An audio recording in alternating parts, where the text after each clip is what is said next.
Casting Call, bienvenue sur le podcast de la rédaction de casting.fr qui révèle ta vraie nature. Ici, on va parler casting, témoignages exclusifs, des rencontres avec des professionnels, les clés et les secrets pour devenir un artiste et surtout, en vivre. Casting Call, c'est ton nouveau coach audio qui te permet de poser ton premier pas sur ton chemin de l'éveil et de la réussite. Ose enfin devenir celui dont tu rêves. Bonjour et bienvenue sur Casting Call, le podcast de la rédaction de casting.fr. Je suis Soledad Franco et aujourd'hui j'ai le plaisir de recevoir un homme singulier, persévérant et déterminé à toute épreuve. Si je vous dis qu'il a composé de la musique des 2 campagnes du leader américain de la première puissance mondiale, Barack Obama, ça paraît irréel mais c'est bien réel. Compositeur donc, mais aussi politicien, entrepreneur et spécialisé en marketing de crise.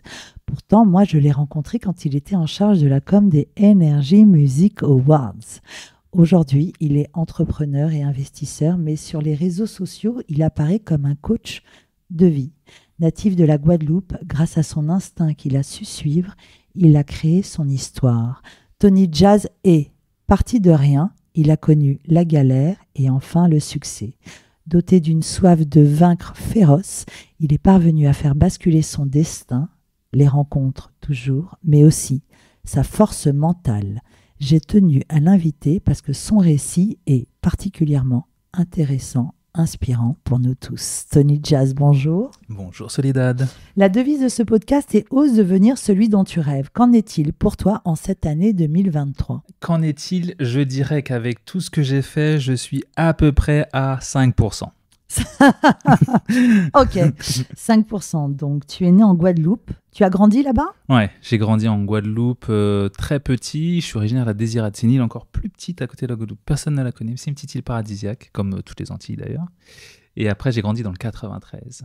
Le 9-3. Vers quel âge t'es arrivé dans le 9-3 ? Vers 4-5 ans environ. Ok. Très jeune. Et quel genre d'enfance t'as eu là-bas ? La meilleure du monde, puisque c'est le seul département, je pense, français où tu peux avoir une mixité culturelle si forte que sans le vouloir, tu apprends plein de langues, sans le vouloir, tu apprends plein de cultures, sans le vouloir, tu te fais plein d'amitiés de partout, et donc forcément, ça t'ouvre et te prépare à voyager.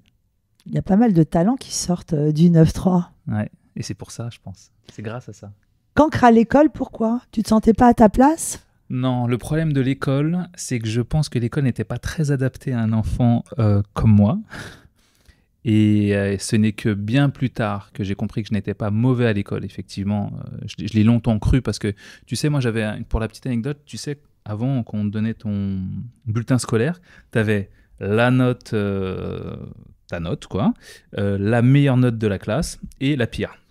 Et moi, la pire et la mienne coïncidaient systématiquement, ce qui veut dire que j'étais vraiment le vrai bon dernier. Donc, ça a été longtemps quelque chose de complexe, mais comme j'étais habitué, ce qui veut dire qu'aujourd'hui, tu vois, l'avantage c'est qu'aujourd'hui ça n'a pas travaillé plus que ça mon ego. J'ai un ego qui va très bien avec lui-même.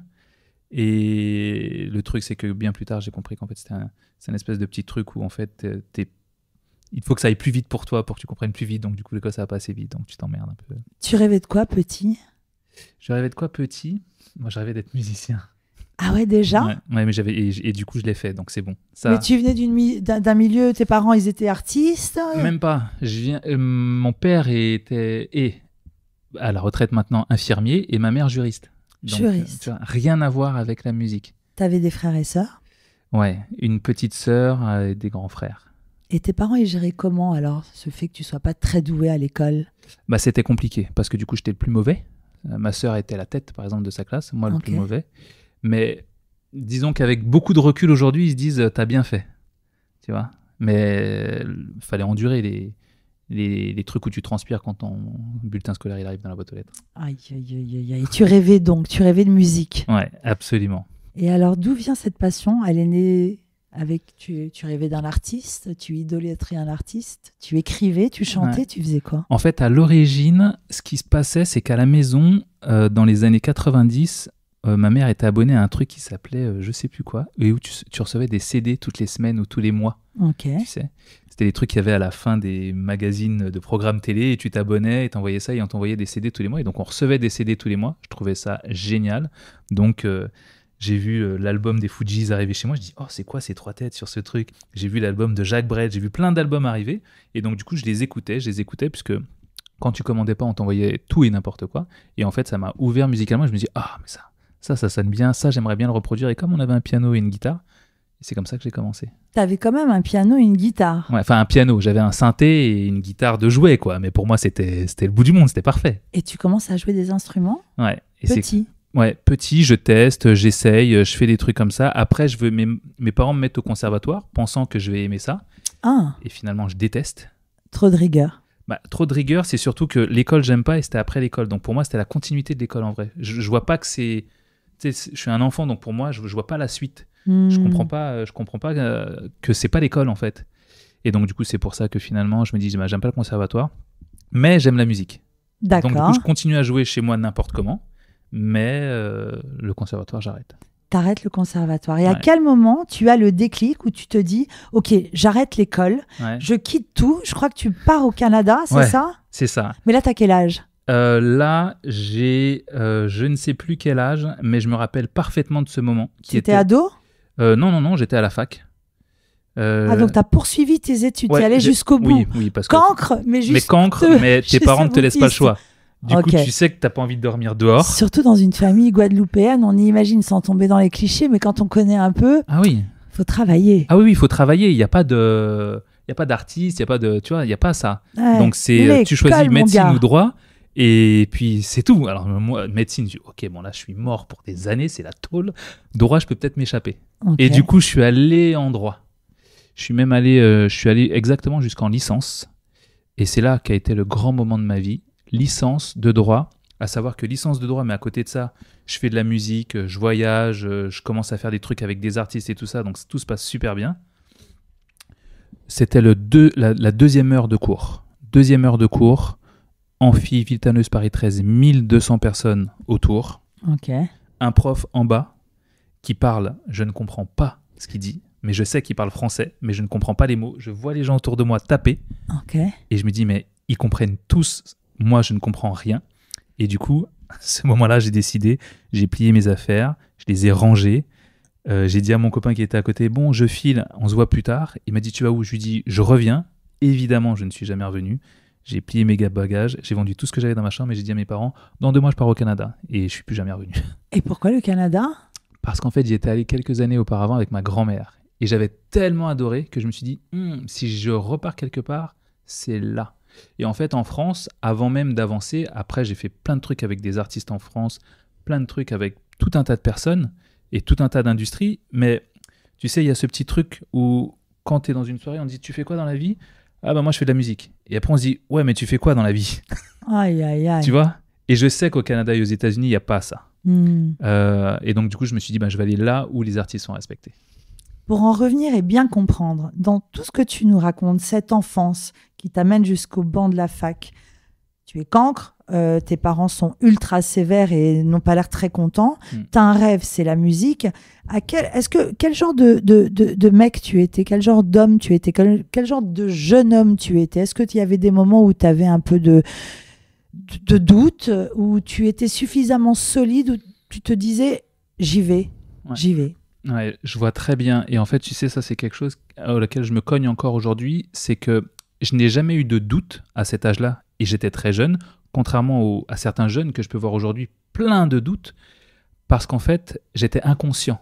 J'étais inconscient qu'on ne part pas dans un pays du jour au lendemain sans savoir où je vais. La veille de partir au Canada, je ne savais pas où j'allais dormir. Tu étais plein d'envie. J'avais juste envie. Parce que là, tu as quand d'aller même là-bas. parlé des injonctions des parents, par exemple, Ouais. au-delà du fait des Guadeloupéens, etc. C'était juste l'injonction de la famille. C'est Ouais. difficile de résister à ça. Oui, alors ça l'a été, mais avec ma famille, c'est un deal. T'as le bac, t'as un bac plus 2 minimum, c'est bon. Ok. J'avais le bac, j'avais fait un DUT, je suis allé en licence pour le fun, je suis resté 2 heures en vrai, c'était pour leur faire plaisir, et après je suis parti. Quoi.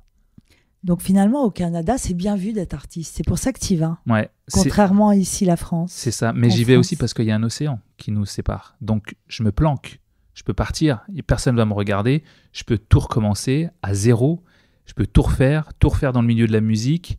Ok, il y a tout à faire et personne ne me connaît. Donc pour moi, c'est l'endroit idéal du départ à zéro. Et en fait, je me rends compte aujourd'hui, tu sais, tu as plein de gens, tu dois en avoir autour de toi, Soledad, tu sais, des gens qui en ont marre de leur quotidien, marre de vivre ce qu'ils vivent, marre de tout.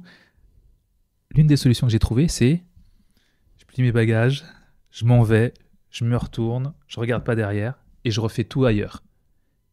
Parce que demain, tu vas changer ta coupe de cheveux. Les gens vont dire « Ah, t'as changé ta coupe de cheveux ?» Ça peut être un peu chiant. Demain, tu as envie de faire du yoga parce que c'est ton nouveau truc. « Ah, tu t'es mis au yoga. » Tu vois, les gens qui sont autour de toi, quand ils vont te dire ce genre de remarques, on est assez grand pour passer au-dessus, mais c'est chiant, ok ? Eh ben, recommencer tout ailleurs, c'est la possibilité d'être une nouvelle personne et être celle que tu veux être pour le coup. C'est paradoxal parce que souvent, on te dit, si tu ne règles pas tes problèmes, là où tu es, tu les emmènes ailleurs avec toi. Très vrai. C'est très vrai.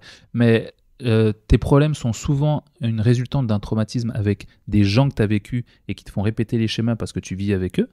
Mais quand tu vas ailleurs et que tu rencontres de nouvelles personnes, il y a moins de chances que tu retrouves ce type de personnes parce que tout est nouveau.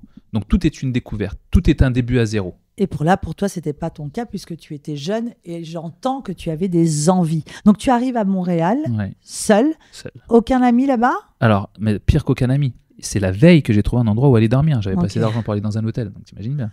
Et là, tu fais plein de petits boulots, tu te dis je me lance dans la musique. Comment ça se passe ?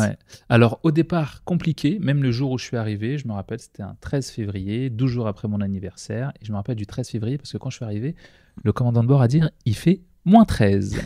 Et j'ai fait « Waouh ! J'ai jamais vécu ça de ma vie !» Et en fait, quand j'arrive dehors, je prends une grande respiration et je sens tout mon intérieur qui se glace. Et j'ai fait « Ah ouais, là, c'est différent ». Et en fait, au début, comme tout est nouveau, c'est une nouvelle langue, ils parlent anglais, ils parlent français, ils ont un accent, je comprends rien. Donc tout devient très complexe. Mais finalement, en discutant avec les gens sur place, tu te rends compte qu'ils n'ont pas la même mentalité que toi. Ils parlent la même langue, mais ils pensent pas pareil. Et du coup, si je croise quelqu'un dans la rue et que je lui dis « Hey, comment ça va ?», il va me répondre, il va prendre un temps pour moi. Tu fais pas ça à Paris, hein. Tu vois, et je leur explique que je viens d'arriver, et je dis ça à un gars dans un bar, je viens d'arriver, moi mon truc c'est la musique, et je suis venu ici pour essayer. Et il m'a dit, oh trop bien, tu sais que dans le bar d'à côté, ils jouent le week-end, tu devrais y aller. Ok, le week-end du coup je vais dans le bar d'à côté. Et en fait c'est comme ça que de fil en aiguille les choses se font. Mais bon, pour réussir à gagner un peu d'argent, je donne des cours de français, je donne des cours à des anglophones, je donne des cours de musique, je vends des photocopieurs, je fais tout un tas de choses. Et à quel moment ta carrière si inattendue prend un sacré tournant ? Eh bien, en fait, c'est là que ça a été le plus compliqué. Et je pense que c'est même le plus compliqué pour toutes les personnes qui veulent, des fois, tu sais, recommencer à zéro, comme je le disais tout à l'heure. Parce qu'en France, j'avais bien avancé. J'avais fait beaucoup de réseaux, j'avais beaucoup de contacts un peu partout. Et tu sais, quand tu décides de partir à ce moment-là, tu te dis, mais est-ce que je ne suis pas en train de tout gâcher parce que j'ai commencé déjà un truc et puis finalement, je me dis, on réessaye à zéro et on essaye de le faire plus fort. Et ce qui s'est passé, c'est que ces nanas à qui je donnais des cours de français, qui étaient des anglophones de mon quartier, me disent, Tony, on va aux États-Unis parce qu'il y a un mec qui veut devenir président.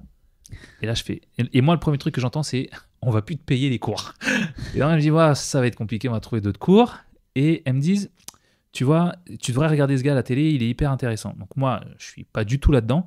Et je dis, bonne chance à vous, bon vent comme on dit en France. Mais qu'est-ce qu'elles faisaient, ces filles ? Rien. C'était elles juste... suivaient un mec qui se lançait en politique. Ouais, c'est ça. Enfin, qui était déjà même bien lancé, mais ok, il veut devenir président cette fois-ci. Et le truc, c'est qu'il faut savoir qu'au Canada, la seule frontière, c'est les États-Unis. Ce qui veut dire que s'il pleut aux États-Unis, c'est le déluge au Canada.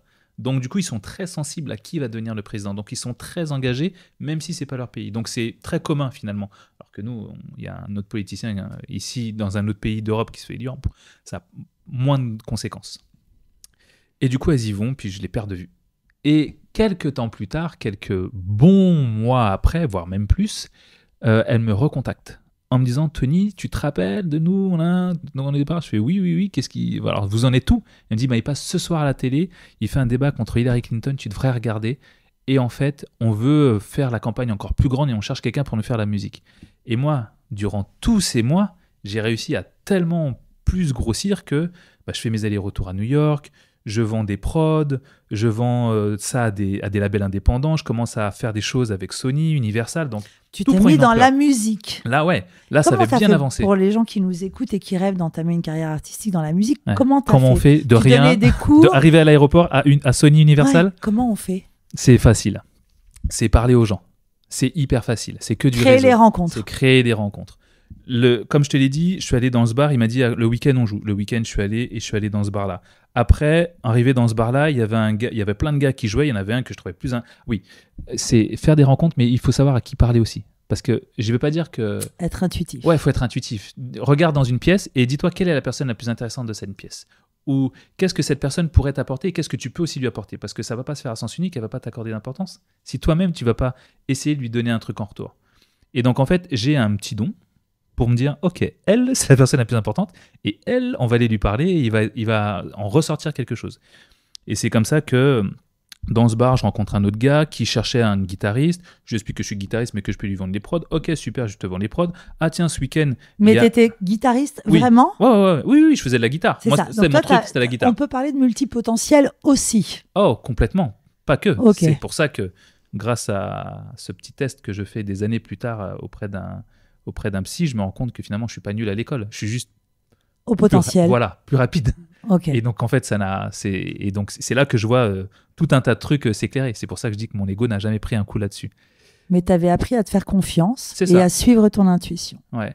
En fait, je pense en réalité que j'ai jamais vraiment eu confiance en moi et que je n'ai jamais douté. C'est vraiment ce truc-là d'être inconscient.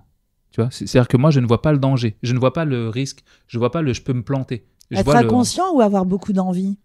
Alors, beaucoup d'envie, mais tu vois, ma mère m'a élevé depuis tout petit. À chaque fois que, tu sais, elle m'amenait le matin à l'école en voiture et avant de me poser, cette phrase je la connais par cœur, avant de me poser, je la connais comme une prière. Avant de me poser à l'école, elle me dit « Ok, vas-y, c'est le moment, tu répètes. » Et donc je répète. Il n'y a personne au-dessus de moi. Il n'y a personne en dessous de moi. Je ne respecte pas quelqu'un qui ne me respecte pas et je suis capable de tout. Tous les matins. Donc ça, là, je le connais par cœur. Affirmation positive. Tous les matins, elle me fait répéter ça. Ta maman, elle t'a programmé. Elle m'a programmé le cerveau. Ok, ça, c'est une super Exactement. maman. Ah oui, mais largement. Ce qui fait qu'aujourd'hui, ce que j'appelle de l'inconscient, c'est juste que ma mère m'a mis en tête, je peux tout faire. Donc, rien n'est impossible. Ça, c'est vraiment ma conception. Donc, j'ai pas confiance en moi et je ne doute pas parce que je peux tout faire. Donc, je n'ai aucun des deux. Et donc, c'est grâce à ça que j'arrive à faire plein de choses. En 2006, le twist. Ouais. Qu'est-ce qui se passe? En 2006, c'est le début de la campagne d'Obama. On parle bien de Barack Obama. Barack Obama, exactement. Qui, à l'époque, à la télé, il y avait écrit Barack Hussein Obama. Et donc, avec le mot Hussein, je me dis, lui, il a peu de chance qu'il y ait un autre Hussein dans le monde qui ne fait pas l'unanimité. Je ne vois pas comment lui va pouvoir y arriver. Donc, j'ai mis quand même des gros doutes. Mais il y a ces filles dont je te parlais tout à l'heure qui me disent, on veut quelqu'un pour nous faire une musique de campagne, il faut que tu nous fasses un truc. Donc, moi, j'écoute le gars. Et je me dis, il est bien. Il parle bien. Il était inconnu à l'époque. C'était un sénateur, quoi. Donc, les Américains le connaissent même pas. Et tu dis son nom dans le monde, personne ne le connaît. Aujourd'hui, tout le monde le connaît comme si tu disais Michael Jackson, quoi, tu vois. À ce moment-là, tu as eu le flair, toi? Tu t'es dit... Alors, plus que le flair, en vrai, moi, je suis quelqu'un de très altruiste. Je suis un philanthrope. J'aime aider les gens. Je suis vraiment le mec sur qui tu peux compter et qui va arriver et qui va t'aider. Je suis vraiment un gars comme ça. Et je vois les filles et elles sont tellement engagées, elles me disent « Vas-y, on cherche quelqu'un pour nous faire la musique, tu pourrais nous faire le truc ?» Et je me dis, j'ai envie de les aider elles, mais quand je le vois lui à la télé et que j'ai lu plein de choses sur Martin Luther King, de bio et autres, je me dis « Il me rappelle cet homme. » Et j'ai envie de faire quelque chose pour lui, comme si Barack Obama était venu voir en me disant « Hey Tony, tu peux me filer un coup de main ?» « Ouais, ok mon gars, je vais t'aider. » Tu vois, je le prends vraiment comme ça, parce qu'à l'époque, c'est un inconnu. Personne ne le connaît. Ouais. L'avantage que j'ai eu, c'est que cet inconnu est devenu président. Et en fait, ça a amené ma carrière d'une manière stratosphérique, ce qui fait qu'aujourd'hui, c'est une chose que je dis souvent d'ailleurs, aider quelqu'un, aider un inconnu, on ne sait jamais, il peut devenir un jour président. Et pour le coup, moi, c'est ce qui m'est arrivé. Mais c'était vraiment, pour le coup, c'était juste aider quelqu'un qui avait envie de faire un truc plus fort que les autres. Cet altruisme, c'est bon d'être altruiste et c'est merveilleux, cette générosité. Par contre, qu'est-ce que tu donnerais comme conseil? Parce que diffuser sa connaissance et l'aide, parfois ça peut se retourner contre toi, tu peux avoir des grandes déceptions. C'est très vrai, mais ça c'est... Le jeu de la vie. Ouais, c'est le jeu de la vie, mais je vais te donner un exemple. imaginons que là, j'ai ma montre et que je la détache et que je te la donne. Si jamais je te la donne et que je la mets là maintenant en face de toi, je n'ai plus ma montre. Ok. Donc, je me suis dépossédé. Mhm. À l'inverse maintenant. Imaginons que je t'apprends tout un tas de choses que j'ai appris pendant des années. Maintenant, tu le sais et je le sais. Je ne me suis pas dépossédé, contrairement à la montre. Donc, certes, tu peux être déçu parce que certaines personnes, à un moment, peut-être de leur vie, vont te décevoir, mais tu n'as pas perdu quelque chose. Et pour le coup, ok, passe au-dessus, vois les choses de manière beaucoup plus haute et dis-toi que tu as aidé cette personne ou tu l'as fait grandir d'une certaine manière. Donc, c'est jamais se déposséder que de donner de la connaissance. C'est joli. Raconte-nous la rencontre avec Charles Rifkin, qui est ambassadeur des États-Unis à Paris. C'est juste avant de rencontrer Barack Obama. C'est juste après. Après. C'est juste après. En fait, c'est après la campagne. Parce que quand Donc, attends, raconte-nous bien les étapes. Donc, ces filles te proposent, enfin, te demandent de leur donner un coup de main en créant cette musique. Je fais cette musique, je leur d'une envoie. façon généreuse et altruiste. Voilà, je l'envoie et je leur donne. Et ça, à savoir que à l'époque, ça me demande du temps parce que c'est quelque chose. On me paye pour faire ça. Donc quand je le fais comme ça gratuitement, j'utilise des studios. Tu vois, donc c'est de l'argent. J'investis du temps et de l'argent. Voilà. Donc je me dis bon, je les aide, mais ça me coûte. Mais ok, c'est cool, ça me fait plaisir. Et en fait, c'est utilisé et ça part aux États-Unis. Et il y a un petit Frenchie qui a fait une musique pour le président.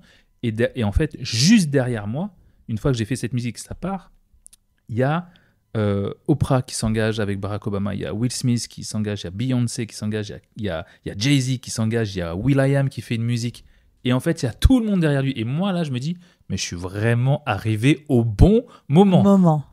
Parce qu'une fois que eux passent, on ne prend plus personne, tu vois, finalement, derrière. Et grâce à ça, je deviens le petit Frenchie qui a fait une musique pour le président et ça fait monter ma cote. Aux États-Unis, ça fait monter ma cote au Canada et je commence à avoir des plus gros contrats. Les majors s'intéressent encore de plus en plus à moi. On achète encore plus mes prods, donc c'est le top. Et je décide de revenir en France pour plusieurs raisons, notamment une raison amoureuse. Et en revenant en France, l'ambassadeur américain qui entend parler de moi, parce qu'il me connaît comme tous les Américains du petit sérail de Barack Obama, me dit Tony, on t'invite à la Maison-Blanche. Pas la Maison-Blanche. Non, la Maison-Blanche, on t'invite à l'ambassade à Paris. Et je lui dis, ok, d'accord. Je le rencontre pour une première fois dans son bureau. Et en fait, je tombe en amitié. Et lui tombe en amitié. C'est comme si c'était deux copains qui se retrouvent après une rencontre. Et on s'entend tellement bien que tous les week-ends qui suivent, il m'invite chez lui. Donc chez lui à la résidence à Paris. Hein. Il me dit, Tony, ce week-end, j'ai un ami à moi qui vient, il faut que je te le présente et il vient avec une autre amie. Ok, donc moi j'y vais, pensant qu'il va me présenter, tu vois, je sais pas, sa copine et je sais pas quoi, et tu vois. Et en fait, quand j'arrive à son dîner, c'est Jodie Foster, c'est Woody Allen, c'est le président de la Warner, et là je me dis, ah ouais, mais oui, c'est pote. Effectivement, c'était l'ancien boss de Walt Disney, donc forcément, ses potes, c'est du même acabit, quoi. Et donc, du coup, je me dis, ok, d'accord. Et c'est là qui me fait que mon réseau prend une puissance énormissime et que grâce à ça, les gens commencent à parler de moi en France. Et ce n'est qu'après, parce que j'étais toujours inconnu en France, ce n'est qu'après, quand le président est revenu par la suite, en 2012, s'est représenté à nouveau, que là, les Français ont entendu parler de moi. Parce que du coup, j'ai refait la musique. Tu fais donc la musique en 2008 et en 2021. 2012, Change Has Come et Contribution to Peace. Ouais. Comment tu as trouvé l'inspiration ? Comment tu as fait pour travailler cette musique, t'inspirer ? Au début, c'était très simple. Sur la première, c'était très simple parce que j'avais fait une musique que je leur avais envoyée et après, une fois qu'il a été élu et qu'il a fait son discours, j'ai repris cette même musique que j'ai fait et j'ai rajouté les paroles de son discours dessus. Et l'idée, c'était de faire quelque chose de très doux, de très calme, de très peace parce qu'on sort aux États-Unis à ce moment-là d'une période de guerre avec Bush. Et quand je fais après la musique de 2012, cette fois-ci, c'est une inspiration absolument différente. Je me rappelle parfaitement de la commande. La commande, c'était « Tony, nos jeunes ne veulent plus voter pour nous. Nos jeunes veulent partir d'Afghanistan. » Enfin, on était dans cette période-là. Et donc, il me dit « Il faut que tu fasses une musique pour les jeunes. » Et donc, j'avais pris des paroles de discours de Aung San Suu Kyi, de Mandela et de Michelle, donc la femme du président. Et j'avais fait un mix de paroles vraiment fortes que ces gens-là avaient dit lors de discours, et je l'ai calé dans une musique beaucoup plus rythmée à l'intention justement de ces jeunes-là pour leur dire, si vous voulez une touche d'espoir, il faut remettre encore le président au pouvoir et aux commandes. Des musiques téléchargées des millions et des millions de fois. À ce moment-là, tu te vois comment ? Tu te dis, je me lance, je vais en faire ma vie, la musique, c'est mon truc. Ouais, en fait, moi, à cette époque-là, quand je refais cette musique-là, je suis plus dans l'industrie musicale. Je suis maintenant dans l'industrie musicale, mais pour les professionnels. C'est-à-dire, je fais des musiques pour du jeu vidéo, pour de la pub, pour des choses comme ça. Je suis plus dans l'industrie de la musique artiste. Le marketing sensoriel, le marketing musical. Exactement, là, je suis plus là-dedans. Et en fait, moi, je me rappelle de cette époque parce que c'est d'ailleurs la première fois que j'ai fait un TEDx et où j'avais été invité. Et je ne savais même pas ce que c'était qu'un TEDx. Et les gens me posaient cette question, mais ça fait quoi d'avoir fait une musique pour le président ? Et en fait, moi, je ne m'en rends pas compte parce que j'ai juste fait mon job et je l'ai bien fait. Et maintenant, on a le réseau qu'on a, donc c'est juste normal. Mais effectivement, aujourd'hui, je m'en rends vraiment plus compte avec du recul que c'est quand même un peu fou d'avoir fait un truc comme ça. Donc, tu crées ton agence de communication sonore, ton business, tu deviens chef d'entreprise après avoir connu à l'ambassade un succès incroyable. Et qu'est-ce qui se passe ? Alors, ce jour-là, le jour où je deviens chef d'entreprise, 9 décembre 2009, je reçois mon cabis ce jour-là, je deviens SDF aussi le même jour. Ok. Ça va donner de l'espoir à tous les jeunes qui rêvent de devenir chef d'entreprise. Attendez la suite. Mais vraiment, en vrai, beaucoup d'espoir. Tu vois, la suite est extraordinaire. Bon, je me retrouve à la rue. Comme je te l'ai dit, je suis revenu en France par amour. Ce n'est jamais une bêtise de venir par amour. Jamais. L'amour, c'est l'énergie la plus belle et la plus forte qui soit. Exactement. Mais après, quand ça se finit pas forcément bien ou peu importe. C'est la cata. C'est la cata. Et donc, moi, une telle cata que les clés ne rentraient plus dans la serrure parce qu'elles avaient changé. Et donc, du coup, c'est comme ça que je me retrouve à vivre dehors pendant quelques temps. Un trop long moment. Tu vas pas chez tes parents ? Alors, ça, c'est la question qu'on me pose tout le temps. Parce que j'étais à Bordeaux. Pourquoi tu ne retournes pas chez tes parents ? Est-ce que tu n'avais pas des amis chez qui aller ? Je venais d'arriver à Bordeaux. C'était tout juste. Et j'habitais à 80 km de Bordeaux. Donc, je ne suis pas dans Bordeaux même. Et ma boîte, elle est dans Bordeaux même. Et je ne connais personne à Bordeaux. Donc, je n'ai nulle part où aller. Mais en plus de ça... Tu as vraiment dormi dans la rue ? Sur un banc, exactement. Je peux même te parler de cette sensation de dormir sur un banc un 9 décembre. Les genoux qui glacent, les fesses qui sont froides, les bouts des doigts que tu ne sens plus, les oreilles qui font mal à cause du froid. Et ça dure plusieurs temps, ça dure plusieurs mois. Hein. Ça dure pas seulement, tu vois, le temps de quelques semaines, le temps de se retourner. À cette époque-là, c'est vraiment plus complexe que ça. Et comme j'ai nulle part où aller, que mes parents sont à Paris, et je me dis, je veux pas retourner chez mes parents, parce que si je retourne chez mes parents, l'entreprise que je suis en train de faire, je vais pas la développer. Et je vais pas revenir ici. Parce qu'ici, il va devenir un mauvais souvenir, et ça, c'est pas trop une bonne idée. Et alors, tu fais quoi de tes journées à ce moment-là ? Alors, c'est très simple. Moi, j'étais dans une pépinière d'entreprise. Donc, ça ouvre le matin très tôt, et ça ferme le soir très tard. Donc, le matin, j'arrive avant tout le monde. Je prends ma petite douche dans les toilettes handicapées, dans un évier, hein, en vrai. Je suis là avant tout le monde, donc tout le monde me voit. Ah ok, vous venez d'arriver, machin. Moi, ça fait déjà un bon moment que je suis là. Tu étais chef d'entreprise, tu avais une carte bancaire, tu avais un compte bancaire, mais 0 € sur ce compte bancaire et pas de maison, mais beaucoup d'ambition. Et cette pépinière pour que tu puisses créer et imaginer ton business. Ouais, c'est ça. Et donc le soir, je repars dehors, puisque je ne peux pas rester dormir à l'intérieur. Mais au fur et à mesure du temps, si tu veux, et là, ça a été, je parle de cette peur de manière très rapide, mais ça a été une traversée du désert qui a été... Tu viens de dire, je parle de cette peur. De cette peur, ah oui, de cette peur, de cette période, mais peut-être peur, oui. De cette peur très rapide. Mais ça a duré vraiment un long moment. Je te passe les moments où je fouille dans les poubelles de mes stagiaires pour récupérer les trucs qu'ils n'ont pas fini de manger. Je te passe le temps où je vais boire toute la journée parce qu'il faut que je m'hydrate. Parce qu'en fait, le froid, mine de rien, c'est bizarre, mais quand tu gardes du chaud, ça te fait transpirer. Et donc la nuit, tu as extrêmement soif, mais tu n'as pas de quoi acheter de bouteilles d'eau. Donc c'est très complexe. Et je lance une société. C'est tout nouveau. Donc c'est pour ça que j'ai des stagiaires, j'ai des gens gratuits, tu vois. Et en fait, ça dure si longtemps, 15 jours, un an, j'arrive. Et c'est là où je dis qu'il y a toujours un moment d'espoir. Et c'est pour ça que je disais tout à l'heure, et c'est pas anodin quand je le dis, parce que ça a vraiment son importance, les rencontres que l'on fait. Les gens que l'on aide, les gens que l'on rencontre. Un jour, j'ai une femme qui vient à mon bureau et qui voit, c'était mon dernier rendez-vous de la journée, j'étais habillé, j'avais mis des couches sur moi avant de sortir. Et elle voit mon sac sur le côté du bureau et à la fin du rendez-vous, avec beaucoup de délicatesse, et je ne sais pas comment elle s'en est aperçue parce que je planquais bien et moi je peux faire Hollywood tellement je suis un bon acteur. Je vois qu'elle regarde mon sac et qu'elle revient en me regardant et elle me dit « Tu sais, ce week-end, je pars avec mon mari à l'île de Ré et je cherche quelqu'un pour garder le chat. Est-ce que ça te dirait de venir à la maison pour le garder ?» Je ne sais pas comment cette femme s'est rendue compte de ma situation à ce moment-là. C'était une cliente? C'était qui? Un prospect? Non, c'était quelqu'un qui bossait à la CCI, que j'avais rencontré et qui était à la com de la CCI. Et comme nous, on était boîte de com, je voulais voir ce qu'on pouvait faire ensemble, quoi, tu vois. 20 minutes plus tard, je me retrouve chez elle. Elle me présente son mari, elle me présente son fils, qui devient mon meilleur ami. Et elle me dit, voici ta chambre, c'est la chambre de ma fille, qui est partie en Australie pour je ne sais pas combien de temps, mais maintenant c'est la tienne. Elle me dit, on mange dans 30 minutes. Si tu veux venir, t'es le bienvenu. Si tu veux pas, on te garde l'assiette. Tu fais ta vie, voici les clés de la maison. Et je peux te dire que ce soir-là, prendre une vraie douche, me brosser les dents, dormir dans un lit. Mais tu la connaissais depuis combien de temps, cette femme ? Depuis 5 minutes, quand elle est venue dans mon bureau. Je ne la connaissais pas.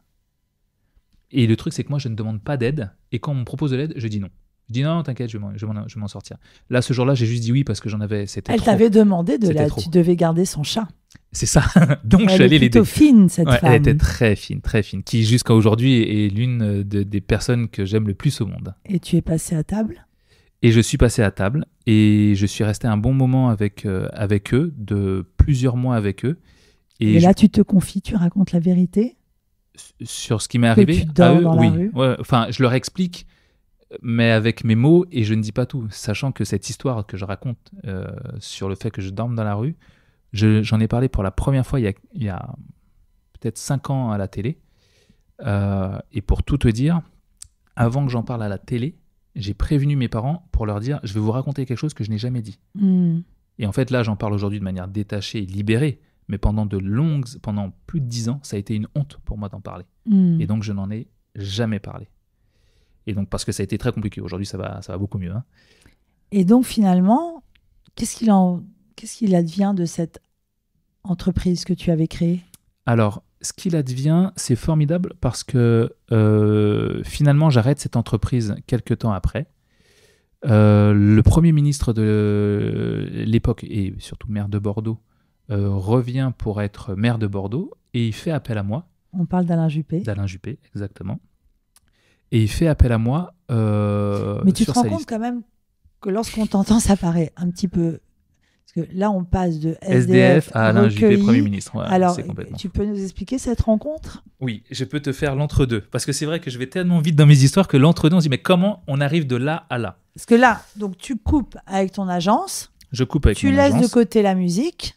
Ouais, exactement. Tu es hébergé chez cette femme. Oui, en fait, quand je suis hébergé chez cette femme, il se passe un truc dans ma tête où elle m'aide et où dans ma tête, je me dis, je ne peux plus me retrouver à la rue. C'est pour ça qu'aujourd'hui, je fais autant d'immobilier.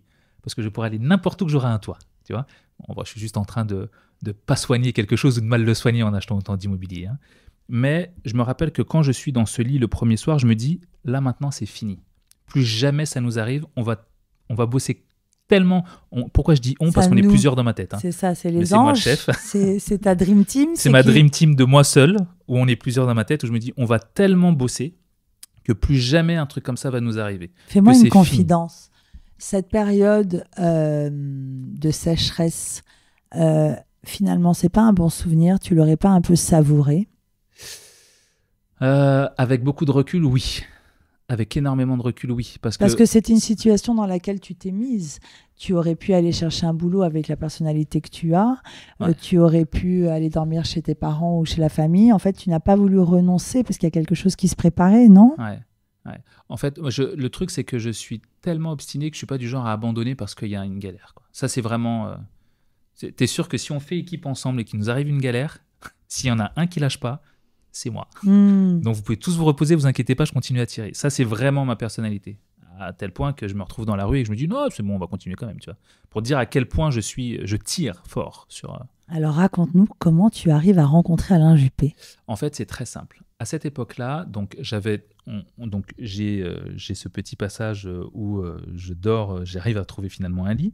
Je continue cette entreprise, mais je commence à l'arrêter et je commence à m'engager dans une association euh, où on aide les jeunes et on aide les étudiants. Chose qui pour moi est très importante parce que quand j'étais étudiant, il n'y a personne qui m'aidait. Donc je me dis, si moi je peux inspirer d'autres, je vais le faire. Et dans cette association, il y avait une femme qui avait besoin d'un petit coup de main pour faire quelque chose, pour ramener un peu plus de jeunes et que ça prenne un peu plus de force. Et elle m'a demandé de l'aide. Et je lui ai expliqué comment on allait le faire, ce qu'on allait faire et les résultats qu'on allait avoir. Et du coup, tout s'est fait et tout a excellemment bien fonctionné. Et quelques temps plus tard, cette femme me tend une carte en me disant « Tenez, je suis la conseillère spéciale d'Alain Juppé. Je pense qu'il pourrait avoir besoin de vous. Je vais lui parler de vous. » Et voilà comment ça s'est fait. C'est juste parce que, encore une fois, j'aide quelqu'un sur un projet et que cette personne me dit « Ok, j'ai encore plus grand pour vous, venez voir. » Et tu finis à la présidence du Conseil du développement économique et social. Tu as même sorti 3 livres, Ouais. Du son au marketing, un ouvrage pour lequel tu as été médaillé de l'Académie des sciences commerciales, puis un autre, Comment se faire un réseau à partir de zéro, et encore un autre, Où investir après la crise. Tu sais que c'est dur de te suivre. Ouais. Et il y en a encore un autre, le prochain que je sors, qui s'appelle « Tout ce que l'école ne vous a pas appris ». Et finalement, tu fais même des conférences à l'international. Tu es devenu investisseur et entrepreneur. Finalement, la musique dans tout ça, Alors la musique, j'en écoute toujours autant. J'en fais plus, mais j'en écoute toujours autant. C'est-à-dire que je me réveille avec de la musique, je m'endors avec de la musique. Dans ma voiture, il y a de la musique, il y a tout le temps de la musique. Je n'en fais plus, mais j'aime toujours autant ça. tu vis entre le Canada et la France, Ouais. Et les Antilles. et les Antilles aussi Je fais maintenant. un petit triangle comme ça. Tac, tac, tac. Tu es créateur digital aussi. Je suis Ouais, sûre que tu énormément. n'aimes pas ce mot influenceur, hein. Si, ça me va. Non, ça me va. Tu as un succès incroyable sur les réseaux sociaux. Ouais. Qui est Tony Jazz aujourd'hui? Je te dirais que Tony Jazz, c'est toujours le même gars qui allait à l'école et qui se disait que tout est faisable, qu'on peut tout faire. En vrai, je n'ai absolument pas changé. Je dirais que c'est juste mes rêves qui ont un petit peu grandi. Même, ils ont pris beaucoup de place. Ce qui est surprenant quand on t'écoute, c'est que le milieu artistique est accessible, la politique est accessible. D'un jour à l'autre, on peut tout perdre. Ouais. Dans un phénomène actuel de surviolence Internet où on voit des carrières se faire et se défaire, des ouais. sujets de pédocriminalité, de viol. Et Ouais. quel conseil tu pourrais dire à toute personne qui rêve et qui a envie de devenir chanteur, de devenir comédien, d'écrire un livre, tout le monde écrit un livre. Qu'est-ce que c'est quoi ton secret? Le travail, l'opportunisme, la chance? Alors, la chance, non. Le travail, énormément. Tu travailles beaucoup? Oh oui, ouais, sans arrêt. Mais le truc, c'est que je fais des choses que j'aime. Donc, je dis pas que j'ai pas l'impression de travailler. C'est un boulot monstre. Mais moi, j'adore ça. Et je dors pas et je fais mes trucs. Mais je dirais que s'il y a quelqu'un aujourd'hui, par exemple, qui nous écoute en ce moment et qui se dit moi, je rêve d'être actrice ou acteur, je rêve d'être chanteur ou je rêve de produire pour des artistes, mais je ne sais pas comment le faire, je sais qu'il y a une chose qui fonctionne. Et c'est cette chose que je me suis tatouée ici sur le bras, c'est LXXX, qui veut dire en fait 180 degrés. C'est-à-dire que si tu veux prendre une décision dans ta vie, mais tu es sûr que c'est ce que tu veux, genre tu veux même te marier avec quelqu'un ou tu veux déménager, si tu es sûr de la décision et tu es sûr que ça va t'apporter que du bonheur, 180 degrés. J'étais sûr que moi, ma carrière musicale, elle était outre-Atlantique, dans un pays anglo-saxon, et que c'est ce qu'il fallait. Donc j'ai tout vendu, j'ai tout arrêté et je suis parti. Tu veux devenir acteur? En fait, il y a une expression qui dit brûler les bateaux ou couper les ponts. Et là, vous êtes sûr que maintenant que vous êtes là, vous devez réussir. Il y a un artiste américain, un rappeur américain que j'aime beaucoup qui s'est fait tatouer tout le visage. Et il explique, je me suis fait tatouer tout le visage pour m'empêcher de trouver du travail. Maintenant, je suis obligé de réussir. Il a fait un 180 degrés. C'est ça le truc. C'est que si tu veux vraiment ça, fais-le avec violence, mais pas une mauvaise violence, tu vois. Tu vois, il faut vraiment te brûler pour faire que ça. Et quand tu prends un risque si fort, tu es tellement au fond que tu ne peux que réussir. Et si tu regardes bien, la plupart des gens qui ont changé des choses dans leur vie, ça a été toujours dans des moments extrêmement critiques, au pied du mur. Parce que c'est là que tu prends la vraie décision que tu dois prendre, parce que tu sais la décision que tu dois prendre. Le truc, c'est que tu ne la prends pas parce que c'est plus facile d'attendre un peu, de procrastiner ou de te dire « Ah bon, allez, encore un dernier truc comme ça, puis après je m'y mets. Mais le truc, c'est que si tu te mets au pied du mur, là, tu n'as plus le choix. Et moi, c'est ce que j'ai fait à chaque fois. Quels sont tes modèles? Est-ce que tu as des icônes qui t'ont inspiré? Ma mère est un icône qui m'inspire. Mon père est un icône qui m'inspire. Et après, si je devrais en utiliser d'autres, c'est quelque chose que je dis beaucoup. J'ai un entourage qui est comme ça, tout petit, minuscule. Mais chacun de mes amis m'inspire dans un truc ou me donne beaucoup de force dans quelque chose. J'ai des amis qui vont me pousser dans le sport parce qu'ils font carrière là-dedans, et quand tu fais du sport avec des athlètes de haut niveau, tu te donnes plus que quand tu fais ça avec ton voisin, quoi, tu vois. J'ai d'autres potes qui sont dans les affaires et ils font, moi je pense faire des trucs énormes, mais eux ils font des trucs gigantesques, et donc du coup moi je suis autour d'eux encore une fois. Et donc j'ai un entourage qui est si petit mais si inspirant par leur réalisation que forcément ça me tire. Et donc moi aujourd'hui mes modèles, je te dirais que oui, c'est certes mes parents, mais en réalité c'est mes amis, quoi. La majorité du temps, tu es au Canada, qui est le berceau du développement personnel. Absolument. Je t'ai vu aux côtés d'une femme, coach. Ma meilleure amie, Sonia. Une femme très inspirante, encore. Qu'est-ce que tu me dirais de ce phénomène qu'on voit là, des coachs, de ces conférences? Y aurait-il un changement après le Covid? On a été tellement dans une image d'influenceuse, et puis les images lisses. Est-ce qu'on ne reviendrait pas vers l'authentique? Oui. En fait, ce qui s'est passé, c'est qu'après le Covid, les gens ont appris à utiliser Internet pour de vrai. Ils ont vu qu'on pouvait en fait faire des zooms et qu'on n'était pas obligé d'être côte à côte pour faire un rendez-vous. Ils ont vu que sur les réseaux sociaux, il y avait plein de gens qui en inspiraient plein d'autres, et ils les ont découverts parce qu'ils n'avaient que ça à faire. Et c'est vrai que quand on voit le développement personnel en France, tel que je le vois moi, parce que je le vois aux États-Unis et au Canada, hein, en France, il est embryonnaire. Pour certains qui se disent, mais c'est bouché, non, c'est embryonnaire, ça ne fait que commencer. Aujourd'hui, et moi je me rappelle, en 2006, donc ça fait beaucoup d'années, puisqu'on est en 20 et quelques, je voyais déjà des gens faire du développement personnel à cette époque-là, mais à faire des conférences. Je ne te parle pas de développement personnel, ça a toujours existé, mais à faire des conférences, à faire des gros stages, à faire des trucs comme ça. En France, ça arrive à peine. En France, personne encore dans le développement personnel n'a rempli de stade ou de salles telles que Bercy. Alors qu'aux États-Unis, remplir un stade sur un événement de développement personnel, c'est juste normal, tu vois. Ah oui, ouais, t'as fait un événement basique, tu vois. En France, on n'en est pas encore là. Donc en fait, on a tellement de retard que pour ceux qui veulent faire ça, il y a une vraie place à prendre. Il y a vraiment une vraie place à prendre. Et pour le coup, c'est là où il faut justement aller faire des voyages aux États-Unis, aller faire un voyage au Canada pour voir où ils en sont, parce que c'est simple. Ce que vous voyez aux États-Unis, c'est 10 ans d'avance sur ce qui arrivera ici. Tu parles par exemple de la PNL, des choses Bien comme sûr. ça. Ouais. La PNL, tu as des gens, aujourd'hui, tu entends des termes par exemple comme la manifestation. C'est un terme tout nouveau, façon de parler tout nouveau, hein, mais qu'on entend depuis quelques mois, quelques années pour les plus avertis. Mais ça fait une trentaine d'années qu'on l'entend ailleurs aux États-Unis, tu vois. Mais en France, c'est là. Et donc, tu as beaucoup de sujets, mais aussi t'as sur toutes les médecines alternatives, les façons de se soigner différemment. Il n'y a pas que les médicaments, et il n'y a pas que les trucs qu'on t'injecte dans le corps, tu vois. Il y a beaucoup de choses qui passent par la nourriture, beaucoup de choses qui passent par plein de choses, par une manière de manger, de respirer. Tu as beaucoup de choses. Et ça, c'est nouveau ici. Quand les gens comprendront que c'est une réalité qui n'est pas... les gens pensent que c'est un truc de cuicui, les petits oiseaux, de gens qui sont totalement perchés. Non, c'est très réel. Ça change la vie des gens aujourd'hui. Et les gens payent beaucoup pour avoir accès à cette information, à cette donnée. Donc, oui. Tu es là face à moi. Tu as l'air d'un athlète. Quelle est l'hygiène de vie? Ton corps, j'imagine que c'est ton moteur. Ouais. Tu as une hygiène de vie, tu manges des choses. Ouais. Raconte-nous un peu. Ouais. Alors, je fais très attention à ce que je mange. C'est-à-dire que j'évite de manger tout ce qui est frit. J'évite de manger beaucoup de viande. J'évite de manger tout ce qui est... Alors, je ne mange jamais tout ce qui est transformé. C'est-à-dire que si je mange toujours des choses à leur état naturel, tu vois. Je vais essayer, par exemple, je vais manger des légumes le moins cuits possible. Je vais essayer. Alors, je dis pas que je fais forcément attention, mais je vais éviter de manger des choses un peu bizarres pour le sport. Alors, tu me vois tel un athlète parce que je fais une fois comme ça une séance avec avec mes amis, mais je ne fais pas je vais pas à la salle de sport. J'ai pas d'abonnement à la salle de sport.